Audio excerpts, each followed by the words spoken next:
Hoe liep het? Nou, niet zo best.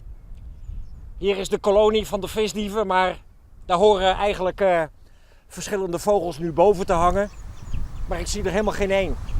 Dus dat is geen goed teken. Dit is een triest gezicht hoor. Hier is het lege nest. En hier zie je nog dat het vloedmerk ligt. Hè? En hier zie je de eieren, die zijn uit het nest gespoeld. Kijk, die zijn later gepredeerd. Vermoedelijk door meeuwen. Hoeveel nesten lang hier? 50 ongeveer.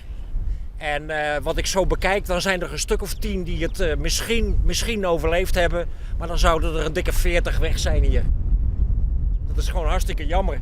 Want je moet weten dat die visdieven gewoon 5.000, 6.000 kilometer vliegen om hier naar Schiermonnikoog te komen. Om hier een ei neer te leggen.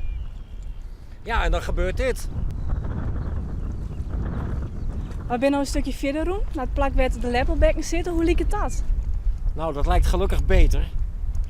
Hier vlak voor ons, daar zitten de dieren gewoon nog plat op het nest. Dat betekent dat ze nog op de eieren broeden. Dus die hebben er nogal vertrouwen in. Hoeveel lepelbekken zitten hier?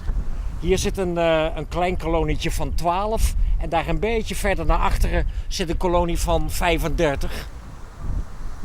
Hoe vaak komt het voor dat het water zo heeg komt hier? Ja, niet zo heel vaak. Want anders zouden de vogels hier natuurlijk gewoon niet gaan broeden. Hè? Maar heel af en toe, en in toenemende mate moet ik zeggen hoor, de laatste jaren, merken we gewoon dat er in de broedperiode dit soort hoge vloeden even aankomen. De totale indruk is dat er wel behoorlijk schade is toegebracht door die zomerstorm. Met name op de lage delen van de kwelder.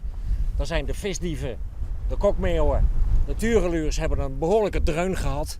Maar net ietsjes hoger, waar de lepelaars zitten en de grote meeuwen, daar is het net goed gegaan.